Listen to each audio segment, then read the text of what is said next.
Before we begin, Sena Prasthanam for national integration. Sena Prasthanam, Jatiya Samagrata Kosam.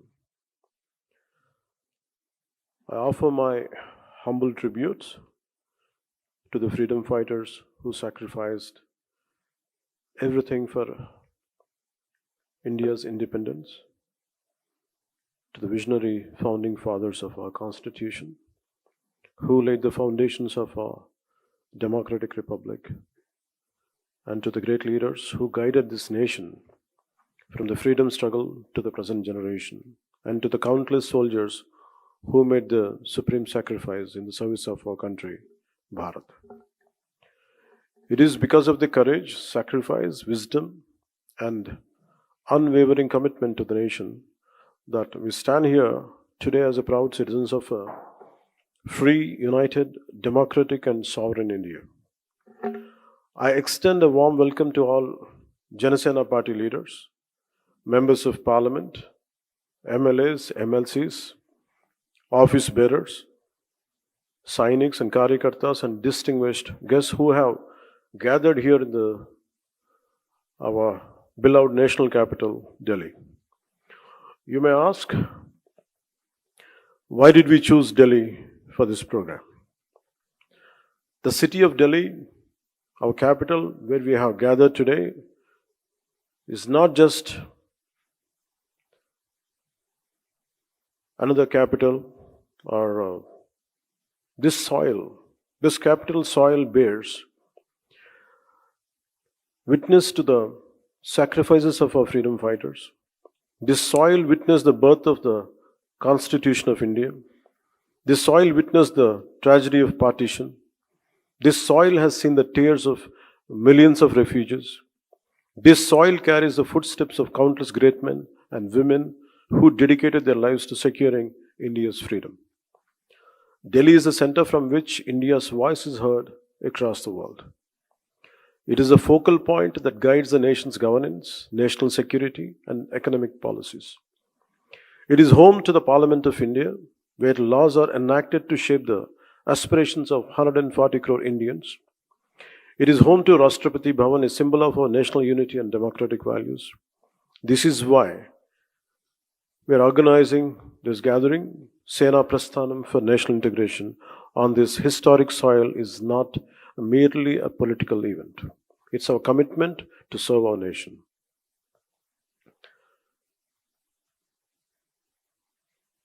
Before I switch to Telugu, I would like to congratulate to all our Janasena Party members who came from Tamil Nadu, Karnataka, Kerala, and Pondicherry, and the rest of the parts of India. From Janasena Party, we warmly welcome them for their contribution, for their participation here. Let's give a big round of applause to our members from Janasena Party from other states. Janasena party ప్రారంభించి 12 సంవత్సరాలు పూర్తయ్యాయి. 2000 మార్చి 14న మన తెలంగాణలోని హైదరాబాద్లో ఈ పార్టీని స్థాపించాం. అప్పట్లో ఇది తెలుగు రాష్ట్రాల ఉమ్మడి రాజధానిగా ఉండేది. తెలంగాణలో జనసేనను ప్రారంభించినప్పుడు కేవలం ఒకే ఒక నిబద్ధత మాత్రమే ఉంది. అది మన దేశాన్ని బలోపేతం చేయటం, దేశ సమగ్రతని కాపాడటం, దేశ సమగ్రతకు కలిగించే ఎలాంటి విభజన శక్తులకైనా వ్యతిరేకంగా పోరాటం. దేశ సమగ్రత, దేశ శ్రేయస్సు తప్ప జనసేన స్థాపించినప్పుడు వేరే ఏ ఆలోచన నా మనసులో లేదు. కనీసం అధికార వస్తుందో లేదో కూడా తెలియదు. ఎందుకంటే అసలు ఆ రోజున అలాంటి ఆశ కూడా లేదు. 2014 సాధారణ ఎన్నికలకు కేవలం 2 నెలల ముందు మాత్రమే మనం ఈ పార్టీని స్థాపించాం. కానీ ఈ 12 ఏళ్ల ఈ ప్రయాణంలో, ఒక పుష్కర కాలంలో చాలా పోరాటాలు చేశాం, చాలా పరాజయాలు ఎదుర్కొన్నాం, ఆశలు కోల్పోయిన సందర్భాలు ఉన్నాయి. అయినప్పటికీ మన అందరం నమ్మే ఒక బలమైన సిద్ధాంతానికి కట్టుబడి మారుతున్న సామాజిక రాజకీయ పరిస్థితులకు అనుగుణంగా మన 7 ప్రాథమిక సూత్రాలను బలంగా పట్టుకుని నిలబడ్డాం. అత్యంత క్లిష్ట సమయాల్లో కూడా వాటిని వదలకుండా ముందుకు సాగాం. మారుతున్న రాజకీయ పరిణామాల్లో ఒక నిర్దిష్టమైన ఆచరణాత్మక విధానంతోటి మనం దాదాపు 21 ఎమ్మెల్యే స్థానాలని, 3 ఎంపీ స్థానాలని మరియు ఇంక్లూడింగ్ రీసెంట్ రాజ్యసభతో పాటు కలిపి 2 ఎమ్మెల్సీ స్థానాలని ఈ రోజున సాధించగలిగాం. 1,00,000 మంది సభ్యత్వంతో ప్రారంభమైన ఈ పార్టీ ఈరోజు ఆంధ్రప్రదేశ్లోనే కాకుండా తెలంగాణతో కలిపి 20 లక్షల పైగా సభ్యత్వాలను చేరుకుంది. ఇటీవల కాలంలో పార్టీ వైపు ప్రజల నుండి, మిగతా రాష్ట్రాల నుండి, ప్రాంతాల నుండి ఈ భావజాలానికి ఆకర్షితులై, ఈ పోరాట పటిమకు ఆకర్షితులై కర్ణాటక నుండి వచ్చిన కొన్ని వేల మంది కావచ్చు, కేరళ, తమిళనాడు నుండి వచ్చిన కొన్ని వందల మంది కావచ్చు. మనం నమ్ముతున్న సిద్ధాంతం బలపడుతుంది. అది దేశంలోని వివిధ ప్రాంతాల ప్రజలను కలుపుతుంది అనడానికి ఇదే చిన్న నిదర్శనం. భిన్న ప్రాంతాల నుండి వచ్చిన ఈ అనుసంధానాన్ని చూడటం నిజంగా నాకు చాలా ఆనందం కలిగించింది. ఇలా జరుగుతుందని పార్టీ పెట్టినప్పుడు కూడా నేను ఊహించలేదు.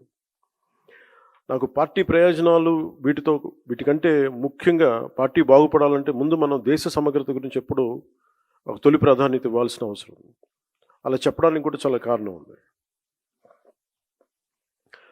ఎప్పుడైనా సరే మీరు భారతీయ చరిత్రను చదివితే బ్రిటిష్ వాళ్ళు మనకి స్వాతంత్రం ఇచ్చి వెళ్ళిపోయేటప్పుడు దేశంలో ఒక కల్లోలిత వాతావరణాన్ని సృష్టించారు. స్వాతంత్రం కోసం ఉమ్మడిగా పోరాడిన దేశాన్ని మత ప్రాతిపాదికన విడగొట్టారు. దేశవ్యాప్తంగా ఉన్న ప్రతి రాజ్య సంస్థానాల్లో అనేక సమస్యలను సృష్టించారు. దాదాపు 536 పైచిలుకు సంస్థానాలు ఉండేవి. వాటిలో చాలా వరకు భారతదేశంలో విలీనం అవడానికి ప్రయత్నించినప్పటికీ కొన్ని సంస్థానాలు మాత్రం స్వతంత్రంగా ఉండాలని అనుకున్నాయి. ఉదాహరణకి నిజాం సంస్థానం, బరోడా, జునాగఢ్, ట్రావెన్కోర్. కానీ సర్దార్ వల్లభాయ్ పటేల్ గారి నాయకత్వంలో మనం ఈ దేశాన్ని ఏకం చేసాం. ఆ స్ఫూర్తి ఇప్పటికీనే కొనసాగుతుంది. నాకు ఈ దేశ స్ఫూర్తిని మనం కాపాడుకోవటం అనేది ఏదో ఒక టైంలో అయిపోయింది.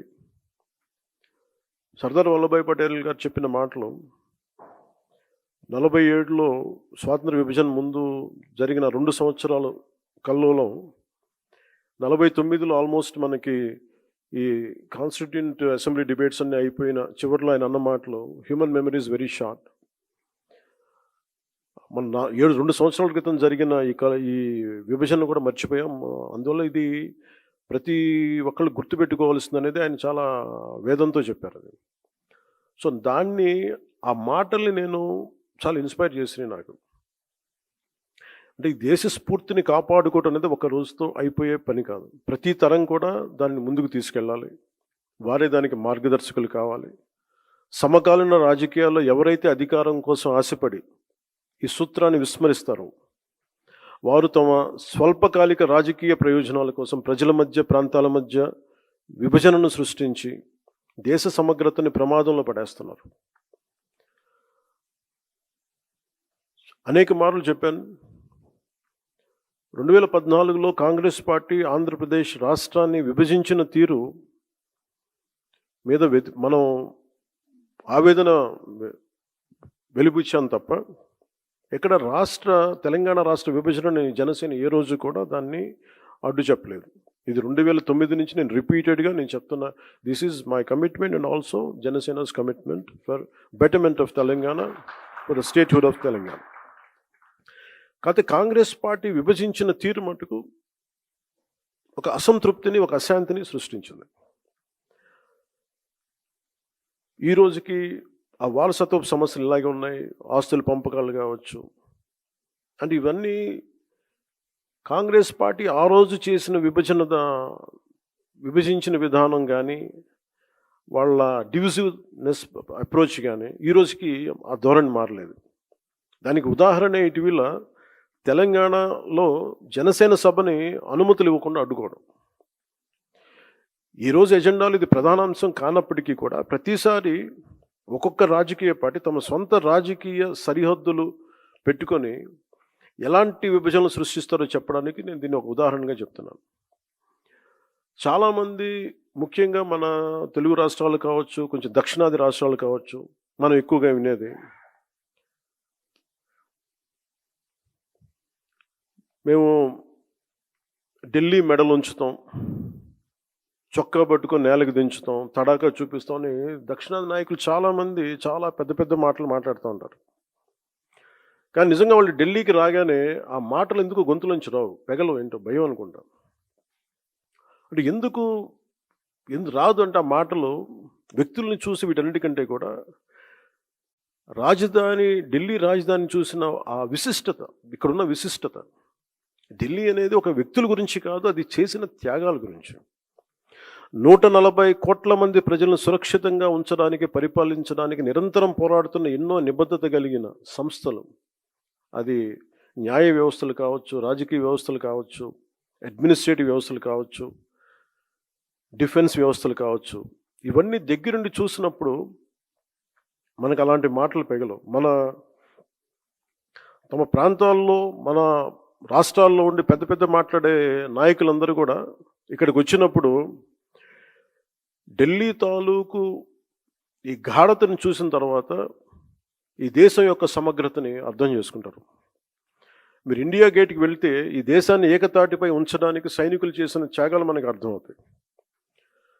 ఒక సెంట్రల్ హాల్కి వెళ్తే 370కి పైగా న్యాయ నిపుణులు, అంబేద్కర్ గారు రాజ్యాంగ సారథిగా, చాలామంది ప్రముఖులు, నాయకులు కలిసి 2 సంవత్సరాల 11 నెలల 17 రోజుల పాటు రాజ్యాంగ చర్చలను ఎలా జరిపారో మనకి అర్థమవుతుంది. విభజన సమయంలో దాదాపు 2 కోట్ల మంది ప్రజలు నిర్వాసితులయ్యారు. 18 నుండి 20 లక్షల మంది ప్రజలు ప్రాణాలు కోల్పోయారు. మనం ఢిల్లీని తాకినప్పుడల్లా మనకి ఈ విషయాలని మనసులోకి, స్ఫురణలోకి వస్తాయి.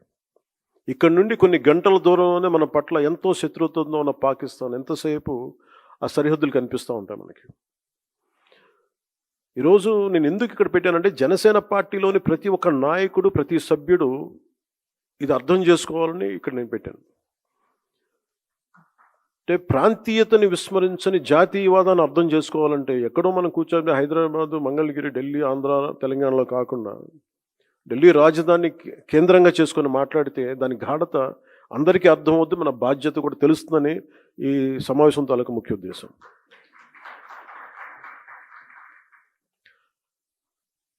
జాతీయ సమగ్రత, దేశభక్తి అనేది జనసేనకి చాలా కీలకమైన అంశం కావాలి మనందరికీ.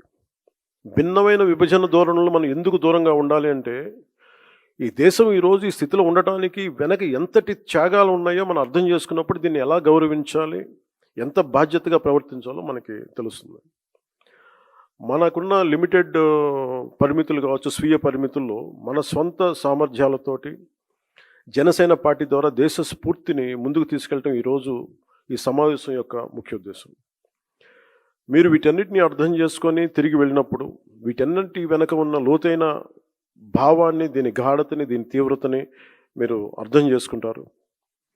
అంటే ఒకసారి ఏమైపోతుందంటే, మనకి తెలుగులో చెప్తున్నట్టు మనకి కూపస్థ మండూకాలు అంటారు, బావిలో కప్పల్లాగా.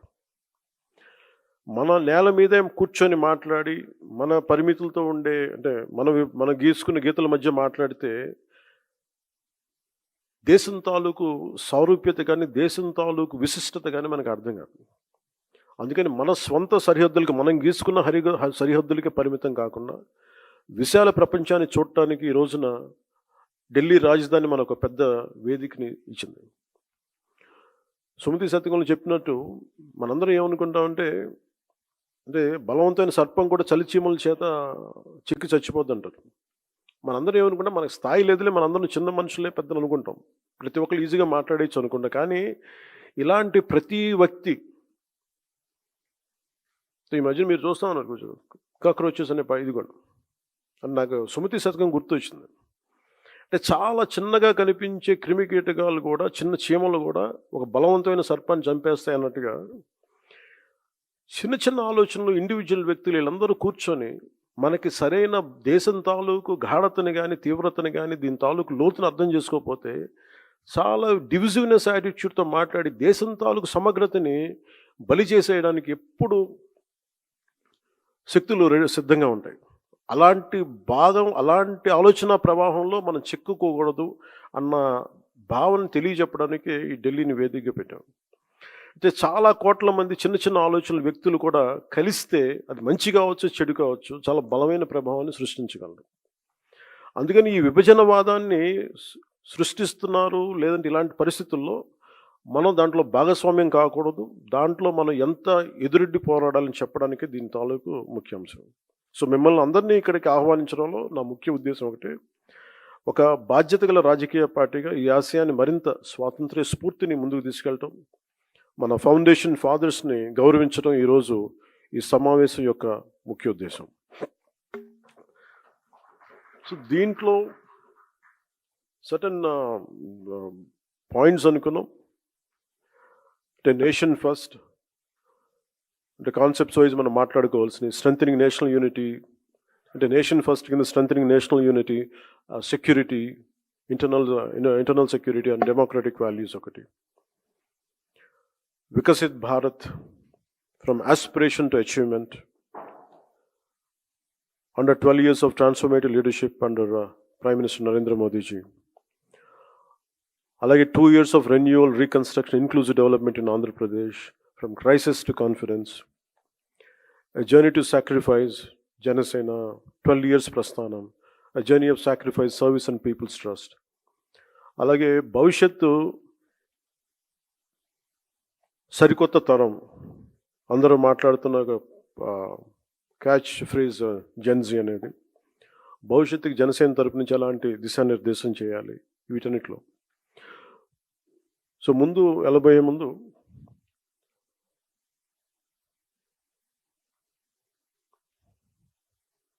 ఢిల్లీకి ఎవరు వచ్చినా సరే గుర్తొచ్చింది మనందరికీ power and protest. Power centre ఇది. సదరు పార్టీలు ఎంపీలు కావచ్చు, నాయకులు కావచ్చు, అడ్మినిస్ట్రేటివ్ పవర్ సెంటర్స్ కావచ్చు. It's a seat of position of power, seat of power. దీనికి సంబంధించి వస్తారు. ముఖ్యంగా మన ఎంపీలకు కానీ జనసేన నాయకులకి అందరికీ కూడా, don't make Delhi, capital Delhi, as a networking place. ప్రతి దక్షిణ భారతదేశం నుంచి వచ్చిన, అందరం చెప్పలేను కానీ చాలా వరకు నేను విన్నది, నాట్ ఆల్, స్పెసిఫిక్గా చెప్తున్నాను, మన పార్టీ నుంచి ఉన్న ఎంపీలు ఎవరు కూడా మీరు దేశ ప్రాధాన్యతని ముందుకు తీసుకెళ్ళాలి. You are not just representing Andhra Pradesh, you are representing entire Bharat. You have a responsibility. ఎందుకంటే ఒకసారి one single MP can make a huge difference. అలాంటిది మన రాజ్యసభకి వెళ్ళే ఎంపీ కావచ్చు, లేదంటే ఆల్రెడీ ఉన్న మన లోక్సభ ఎంపీలు కావచ్చు, you have a greater role to play in nation building. సమస్య ఎక్కడ ఉంటుందంటే, మనుషులను పంపించగానే, అంటే మీ మీద ఎంత బాధ్యత ఉంది ఎంపీలు కానీ చెప్పడానికి. ఇప్పుడు దాకా నేను 2 సంవత్సరాలు ఎప్పుడు మాట్లాడలా. నేను ఒక 2 సంవత్సరాల తర్వాత అడ్మినిస్ట్రేషన్ అన్ని యాంగిల్స్ని అర్థం చేసుకున్న తర్వాత I felt it is the need. ఒక పుష్కర కాలం పట్టింది. ఈ పుష్కర కాలంలో ఎంపీలుగా మీ ముగ్గురి మీద చాలా చాలా బాధ్యత ఉంది. మీరు కశ్మీర్ నుంచి కన్యాకుమారి దాకా ఉన్న సమస్యలు మీరు ప్రస్తావించాలి, మీరు అవసరమైతే. అందుకని కూర్చోబెట్టి, ఇది మనం స్టేట్లో కూర్చోబెట్టి మన పార్లమెంటరీ నియోజకవర్గాలకి, మన రాష్ట్ర ప్రయోజనాలకైతే అంబేద్కర్ గారి నేతృత్వంలో వచ్చిన రాజ్యాంగం దానికైతే పెట్టలేదు. కేవలం మీ రాష్ట్ర ప్రయోజనాలకు, మీ పార్లమెంట్ ప్రయోజనాలకు కాదు, మీరు దేశ ప్రయోజనాల కోసం మన ఎంపీస్, మీరు ముగ్గురే కావచ్చు కానీ మీ ముగ్గురు కూడా జనసేన తాలూకు గళాన్ని చాలా చాలా బలంగా వినిపించాలి. You have to have an independent voice. అంటే ఈరోజు ఇంతమంది ఉన్నాం ఇక్కడ అంటే దీని వెనక చాలామంది ఒక youth who wants to fight for their fundamental rights and who stood by you through the most turbulent and difficult times. ఎన్నిసార్లు మనల్ని ఇబ్బందులు పెట్టినా, ఎన్ని చేసినా వాళ్ళు నిలబడ్డారు అండగా మనకి. సో మీరు యూత్ ఆస్పిరేషన్స్ని కూడా మీరు గుర్తుపెట్టుకోవాలి. Don't take Parliament as a networking center. నాకు గుండె లోతులు నేను చెప్తాను, I have extreme respect and reverence for our parliament institutions. మీరు మిగతా వాళ్ళు ఏం చేస్తారో నాకు తెలియదు, కానీ మీరు ముగ్గురున్న MPs, you have a great role and great responsibility on your shoulders to take our Janasena commitment towards nation to the highest heights possible.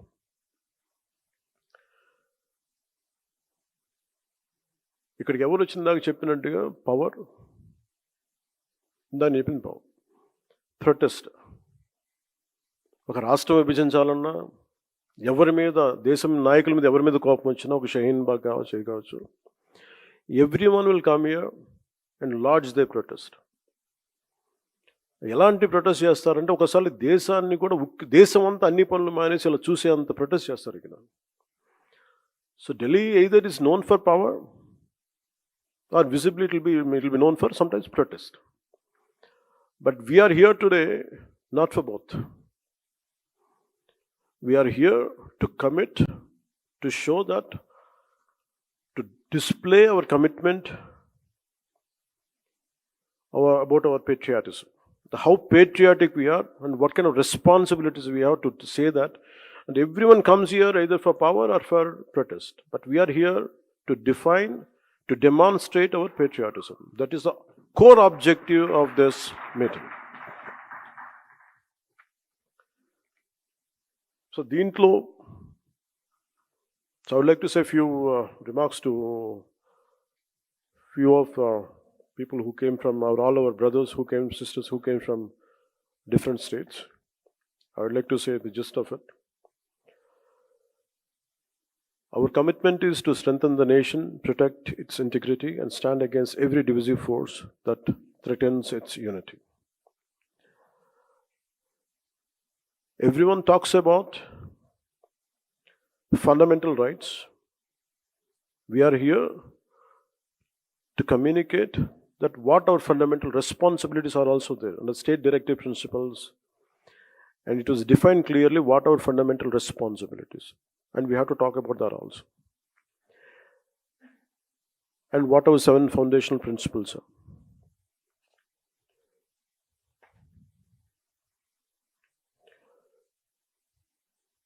So every Janasena leader and every party worker has to understand that patriotism and national integrity must remain the core philosophy of Janasena movement. We must consciously reject every form of divisiveness and work to strengthen the social fabric of our nation. When we understand the sacrifices that built this country, we also understand our responsibility towards it, and within our limited capacities through Janasena, we must carry forward the spirit of nation building with humility and dedication. This is the true objective of our gathering today. And thank you, and I request Manoharji to initiate the dialogue.